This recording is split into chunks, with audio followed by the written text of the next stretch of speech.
You're listening to This Week in America with Rick Bratton. Welcome back, everybody. This Week in America, website thisweekinamerica.us. Thank you for joining us on the program today. Brian LaForest has been a car enthusiast since age 3. He resides in his boyhood hometown of Allen Park, Michigan, a suburb of the Motor City, Detroit. He's the author of Cars, Cars, Cars, the Vehicles That Drove My Life, and he's with us on today's This Week in America. A great book. Brian, thank you for joining us on the program. Great to have you with us. Hi, Rick. Thanks for having me. It is my pleasure. And so many memories that so many of us have formed by the cars we had in particular moments in our life, whether it's as a child in our parents' car, our first car, the car that got us through college, that type of thing. And I mentioned in the beginning that you've been a car enthusiast since age 3. What was it about cars at that age that got your attention? Not only got it, but captured your attention for the rest of your life? Yeah, I think it was. I think it was at first, that they were so flashy. Little kids are attracted to flashy, loud things. Yes. And I had all those Hot Wheels and Matchbox cars, and which I played with and even carried with me wherever I went. And but then after that, I think it was the individuality that each car had. They did differ to me. I noticed the differences, and also that I could be whoever I wanted to be, driving them through the dirt, in the driveway of my home back then. It was an adventure. It was a real adventure, and from then on, I was just hooked. You mentioned the collection. Talk about that, because it's not just cars, a number of cars in the book. You've got 66 stories in there, personal stories of cars, trucks, vans that you've had. But you've also got a collection of what you mentioned, some of the collectibles, but magazines, that type of thing, that you're collecting to this very day. I do. At one time, I had about 1,000 cars. This was back in, I'd say, 98. And I ended up letting some of them go, about 600 of them. I did that for a reason. I wanted to sell them so that I could plant a seed, so to say. And so I did that. But since then, I have built my collection back up to around 1,300 now, and they're all in the packages. I basically sold the ones that I had from childhood, the ones that were open and the ones I actually played with way back then, a lot of the older models. But my collection's about 1,300 today, and I have them in 2 big totes in my house, which my grandkids love. But I love collecting them, and I also have I lost track, to tell you the truth, thousands and thousands of magazines. The ones you get every month. I've been saving these since about 12 years old, and I've never let any of those out of my possession. Boy, the stories that those would tell, and the transformation, the engineering transformation through the years, the style transformation would have to be fascinating. To go back and look at those, our guest on This Week in America is Brian LaForest. The book is called Cars, Cars, Cars, the Vehicles That Drove My Life. Brian's website is very simple. It's brianclaforest.tateauthor.com, and I'll spell some of that. Brian, the letter C, LaForest, that's LaForest, Tate, Tate, author.com. And you look the book up, Cars, Cars, Cars, the Vehicles That Drove My Life. Go to our website, thisweekinamerica.us, and you can link on directly with Brian's website, get information on Brian, information on the book as well. And let's go back to those early years. You were saying growing up in that area, I mentioned a suburb of Detroit, that there were basically 2 types of guys growing up. You were either a sports guy or a car guy. And I imagine in that area there were probably quite a few car guys, because they had family members or neighbors that were involved in the auto industry at that time. That's right, Rick. It was everywhere, more so even than today, because we lost some of those brands. But they did. It was a lifestyle for people. It supported their family and took them on their vacations, and it was really a huge part of their life back then. And I definitely was a car guy of the 2. Sports wasn't really my thing, but I loved those cars. It's October of 1983. You're 16 years old. You're shot at your first car. Talk about the 74 Pontiac GTL, because the story is so similar to many people, not only for the first car, but cars later on. It's like a dream car, something they want. They go into it maybe with a few blinders on, maybe pay a little bit more than they should have. Talk about the experience with that car. Well, it was an experience. I'm glad you used that word because this car, I had just started as a stock boy at a retailer there, in the next city, and this guy had this car, and he was 10 years older than me at the time. I was 16, he was 26, and he had this car that I knew all about. It was a 74 GTO, and it was the last of the GTOs at the time. It was made off of the Ventura, which is just like the Nova, the Chevy Nova body style. And, you know, I knew that there was only 2,800 and some of those made, and I had to have that car when I found out he was selling it. Now, you mentioned blinders. This is so true because at the time my dad had a 77 Nova that was in perfect condition, and he bought it from a family member because he was in a pinch. He needed the car, but he was moving on to something else, and I was going to be able to buy that car for the same price as the GTO. All I had to do was wait a little while, and but I wasn't good at waiting back then, and the statistics of this GTO kept bouncing around inside my head, and man, I had to have this car. So I bought it, and it wasn't too long after that that I started to find out a lot of things that were wrong with it. Now, I knew that the driver's door didn't work, so I had to jump in from the passenger side right from the start. And I knew that the window wouldn't roll down either, unless you put the window crank on the gear each time. That didn't bother me either. I had to have this car, and so I bought it. But as time went on, I found out that it burned oil terribly. I mean, I had to put a quart of oil in the engine every week, and every time I started up from a stop, which was fast every time, you know, because we had to race from every stoplight. Yes. There would be a huge cloud of smoke behind me, you know, like I was a spy in a movie, you know. And I actually made that joke just to save my pride a little bit. But also, I found out that it had holes in the floorboard. Right underneath that carpeting was just, the floors were just almost not even there. And we would get splashed from the rainwater, my girlfriend and I, every time it rained. You know, we would be hydroplaning and like that amusement park ride, you know. But I make the joke that it was definitely without the amusement because my girlfriend's hair would be all soaked, and I was in the doghouse within seconds. But well, yeah, you talk about that. She was meticulous with her hair, put a lot of effort into it, gets in the car, and suddenly you've got rain dripping, you've got the wind blowing. Made a little rough patch. Now, she eventually became your wife, but it was difficult at the time. Yeah, it was. It was difficult because there was so many emotions involved. You know, I kind of felt like I was hoodwinked, you know, by this guy, and he knew full well too. You know, he knew. But he saw me coming, and actually in the trunk there was even a bigger hole. It was so big that the spare tire could have fallen through. I mean, it was that big. Well, it's interesting because that experience sort of molded you as a seller of cars. You've bought a number of cars over the years. You've sold a number of cars over the years. You sold the GTO, and then you got to thinking, I really should have been more forthcoming about some of the problems. You decided to go back, and the guy knew that there were some problems, but he was going to restore anyway. And you said, from now on, I'm going to be very honest and tell people what the problems are with the cars that I sell. Yeah, that's right. I decided that, you know, just because he did that to me, that doesn't mean I should have done that to someone else. And I saw the guy at a party months later, and the car was right there as I walked up to the house, and I'm like, oh boy, this is going to be... Yeah.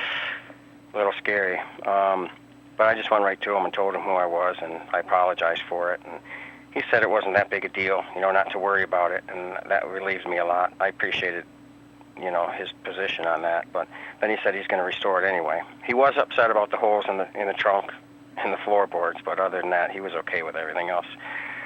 So no showdown at the punch bowl at the party. So that was averted. Our guest on the program is Brian LaForest. He's the author of the book Cars, Cars, Cars, The Vehicles That Drove My Life. An excellent book. It's available at Brian's website, which is Brian C. LaForest, LaForest.TateAuthor.com. Book's available all around the country, but information there, you go directly to the publisher, which is Tate Publishing. The book again, Cars, Cars, Cars, the vehicles that drove my life, and you can get information and link on to Brian's website at our website, thisweekinamerica.us. One story which is so interesting with the GTO is it sort of some of our cars, for some of us, define who we are. It's part of our personality, and it's so important to us, the fact that we have this particular car. And you mentioned after you got the GTO, you picked up your girlfriend, you drive to school, you take your time and you drive around in front of the school because you really wanted people to see you in that GTO. And I find so many stories, people where, yeah, what fun is this if nobody sees me in it? It really becomes part of our personality, doesn't it? That's right. That's right. I had to have people notice me in that because there were so many nice ones at the school, and I wanted to be part of that too. You know, we all do that. And so I drove really slow through the parking lot and made sure people saw it. I just made sure, though, that they didn't see me get out the passenger side. That was the trick. Yeah, we've all been through that where we've had a problem and it's like, okay, we need to exit the car in a different area, or we need to like hide this side of the car as we pull in. The book is Cars, Cars, Cars, the vehicles that drove my life. 66 personal stories in there. Let's talk about some of the, and we'll have Brian back for another program, but let's talk about some of the highlight cars, some of the cars, the GTO you really, really wanted. You learned a lot from that experience. Through all of the others that, well, first of all, did you ever dream that you would get as attached to cars as you did? Because they sort of become like a family member, right, with some of these? Oh, yeah, absolutely. They sure do. Did you ever think going, yeah, I mean, it's a piece of metal. I'll get this, I'll drive it for a while, put a few miles on it, get my pleasure out of it, sell it, move on to another car. Did you ever realize the personal attachment you would have for some of these cars? I did. I didn't know it would be so intense early on, but I did see them as more than just, more than just the metal and the plastic, more than just the sum of their parts. By the time I'd gotten my first one, it was already that they were, a friend to me, because I had seen so many in all the magazines and played with so many of them and collected so many of them that by the time that I got a real one, it was such a friend to me, like an extension of the family. Talk about some of your favorites. 66 you write about in the book. A really diverse group of cars you had. It's not like, okay, we can pin this guy down to an SUV type of guy or a sports car type of guy. You were all over the board in cars, weren't you? I was, and that's what makes the book interesting, in that it appeals to someone from all walks of life. Yes. I have a lot of women who've already read my book, and they absolutely love it. And initially they said, well, Brian, I bought it because of you and that kind of stuff. They said, but I had no idea that this book would appeal to me. And, they really enjoyed it too. So it's for everybody. And I've had a whole bunch of different kinds of cars. I never really stuck to one, and here's the reason for that. Is because, like a person, each one of them has a personality that fulfills a certain need in your life. And depending on what I needed, depending on what mood I was in, that's the vehicle I got. When you look back, were there cars that you moved on from? And I've done that, where it's like, okay, I'm tired of this now, I'm going to move on. And then a couple of years later, it's like, geez, I wish I could find that and buy that back. Were there cars where you had regrets later? It's like, I really should have hung on to that at least a little longer? Well, yes. One of them I lost.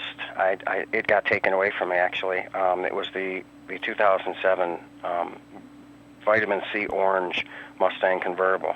It was the Pony Edition, and this car was, wow, it was amazing. My first convertible, and it meant so much to my wife and I because it was the vehicle. It was such a we had gone in such a different direction with this because we were coming off of a 15-passenger van because of all the kids we had, so this was really a step in a different direction, and the car meant a lot to us. But as the story goes, and I won't tell about it, but that was taken from us for a certain reason, and boy, I've always wished that I could get that back afterwards. It is really interesting, and our guest on the program is Brian LaForest. The book is called Cars, Cars, Cars, the vehicles that drove my life. The book's available at Tate Publishing. The website for Brian is Brian C. LaForest, LaForest.tateauthor.com. And you can go to our website, thisweekinamerica.us, and link on directly to that website. Is all of the cars, you've got these very vivid stories. Were you somewhat surprised when you went back and listed the cars that all these stories come rushing back to you? Yes. Thanks for asking, because I would have forgot about that. Yeah, it was. It was very interesting. From the time that I got the idea to write this book, I sat down and started writing, trying to remember every car I'd ever had, and that's tough. That was tough because I didn't plan this early on. I got the idea to write this in 2009, and I put it off till 2010, 2011, I think. But yeah, I had to not only remember each car, I had to take each one after that and try to think of what happened with the car, and not only what happened, but I had to try to discover the things that would be interesting for others to hear and interesting, in a way that they could relate to it. It wasn't always easy for every one of them, but like you said, it does. It starts coming back to you more than you would think, when you really sit down and do it. What's interesting is you read the book, Cars, Cars, Cars, The Vehicles That Drove My Life. So many of your memories, you, the listener, will come back because you can relate to what Brian is going through. But I feel like I know you after reading that book because so many, the highs and the lows of your life are wrapped around the automobiles the vehicles you had at that time. Yes, they meant something different to me, each one of them, and different things happened in them that caused me to react in a different way. Some of them. Well, the reality is that not every memory was a good one. Yeah, and you're very honest. Challenges that I had. Yeah, let's talk. We got a few minutes left in the program. You're very honest about some of the bad memories that you had. A couple of the cars where you had some very difficult situation. Talk briefly about those. Okay. Well, the first one that I had a real problem with was I think it was my third car, and it was a hot rod, and I was young, and I raced. That was what it was all about, is racing back then. But I guess that age also has something else included in it, and that is partying, drinking and having fun. Well, let me tell you, the two don't mix, which I found out the hard way, because I ended up in jail after I smashed the red car. It was a '78 Cobra Mustang, and I raced, and I lost that night. I actually won the race, and I mentioned that to the police officer, and he said, "Look, it looks to me like you lost," and he was right. And then that wouldn't be the last experience with alcohol and cars for me. In 1995, we were celebrating the new year, and my wife, just after we, kissed and had our handshakes for the new year with the family, my wife had left to take her brother and his girlfriend to her house. Now, she wasn't drinking. She hated alcohol, and probably because everyone around her was drinking it, but she had always hated alcohol. And so she was one of the ones that wasn't drinking that night, and she left, gave me a kiss goodbye. We were playing a board game, and she said, "I'll be right back. I'm going to take Chris to his girlfriend's house." And I said, "All right, I'll see you in a little bit." Well, it was about 40 minutes later, and she hadn't returned, and so we were becoming concerned. And her mother and father had left, too, to go somewhere, I don't even know. But though they'd left after her, they returned before her. And she made the comment, "Well, Pam's not back yet." And I said, "No, she hasn't returned. I'm getting concerned." And she said, "Oh, well, we just drove by an accident over there at the intersection, one of the major intersections." And I said, "Oh, really? What color was the car?" And when she thought about it for a moment, she said white. And that was the color of our new Probe. It was a 1995 Probe that we had just gotten a couple months before. And so we realized what we were about to face, and we all left. And as we pulled up, it was our Probe that was smashed there in the median. And it was my wife, and she had already been taken by the ambulance at that point. So we got out and talked to the police and ran up to the car and that kind of stuff. So. Yeah, a very difficult part of the book to read through that, but it is so honest. What did it feel like when you finished the book? Was this like a good experience for you going back and putting all of the thoughts down there? And you talk about overcoming challenges.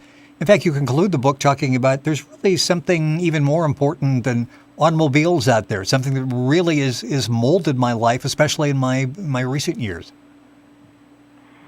Yes, Rick. This book, it's certainly about the fun and the relationship and the friendship that cars can have in our life. But it's also about another story that's going on during the time I'm telling this. And I didn't realize this early on. I just set out to write the friendship of these cars. But as I was going along, I was realizing that I was writing about my life during each period of time. So it sort of became an autobiography. Well, included in this autobiography was all these challenges, and there's more than just the two I listed. There are several more, actually.